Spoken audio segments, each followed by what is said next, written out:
Now to our coverage of the political impasse in the Gambia with a view on the African Union's perspective on the issue. We're now joined from some analysis from Johannesburg by Colette Letlojani, who is the Executive Director of the Human Rights Institute of South Africa. Colette, thank you so much for joining us. Now, of course, the outgoing chair of the African Union Commission has made some rather strong statements with regards to failures in African leadership. This is one of her last few speeches as outgoing head of the organization. What do you think about her decision to express such strong sentiments against leadership on the continent? Thank you very much for giving us the opportunity.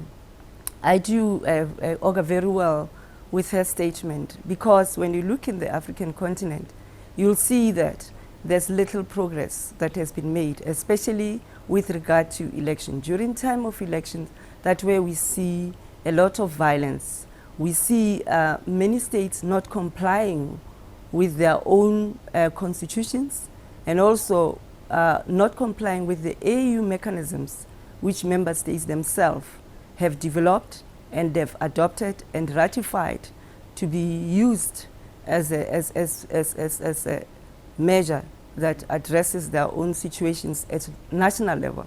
So you see that many countries are not complying with that, and all these mechanisms remain not known, not effective.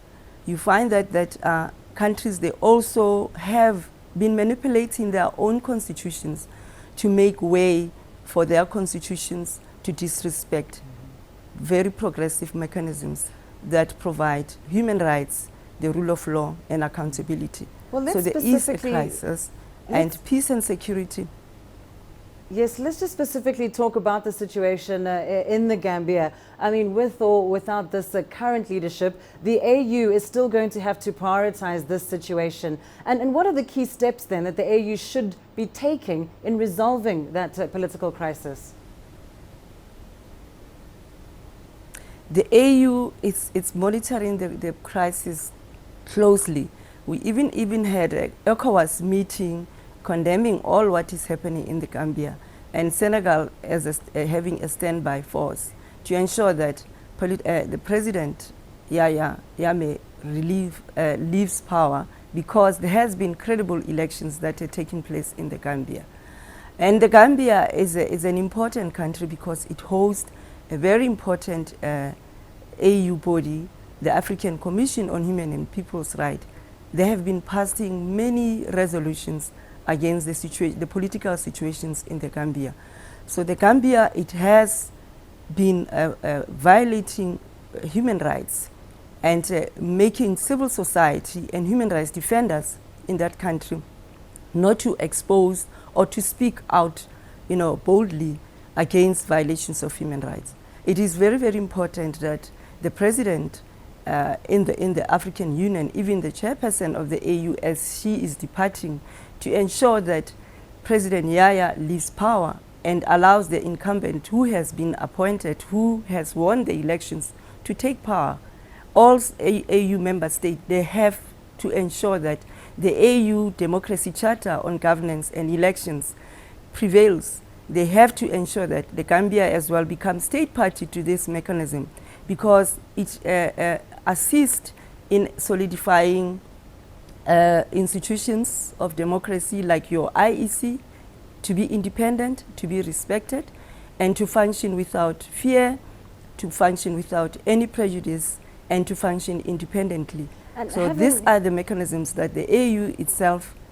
Indeed. Yes. I mean, having said that, however, some might say, as you suggested, there's been little progress when it comes to democratization on the continent, in particular around election time. Some might say that it's also an indictment on the African Union itself. And essentially then, where do regional bodies like ECOWAS, like the AU, draw the line between respecting the internal affairs of an independent state and the need to ensure constitutional order when there is a political dispute?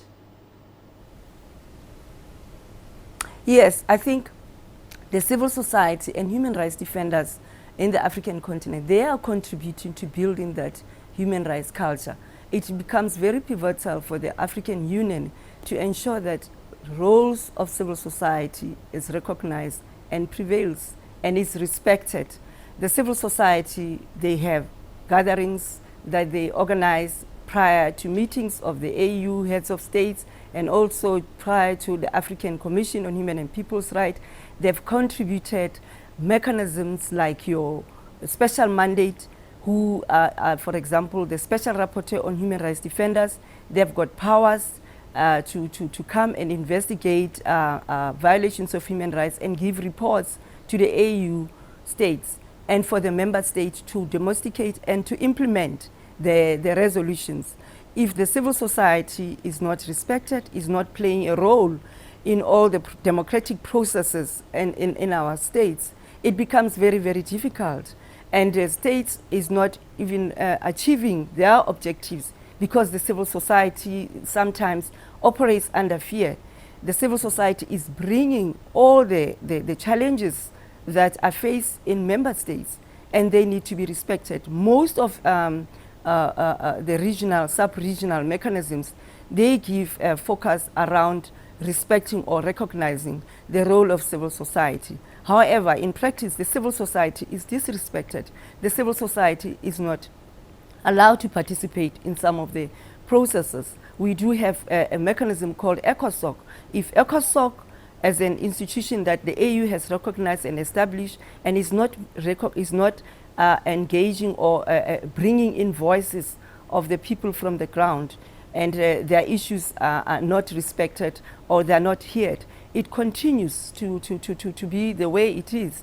Issues of corruption, issues of unemployment, for example, in some countries where you find that democracy or elections were fairly conducted, like in some parts of the world, you find that unemployment is very, very high. Indeed. Poverty has become worse as well. Indeed. And people's living conditions have even worsened. So Africa needs to sit and hear voices from the ground. Right, we'll have to leave it there, but thank you so much. Of course, the role of civil society in Africa often overlooked. Thank you so much, Colette, there for joining us from Johannesburg with that analysis.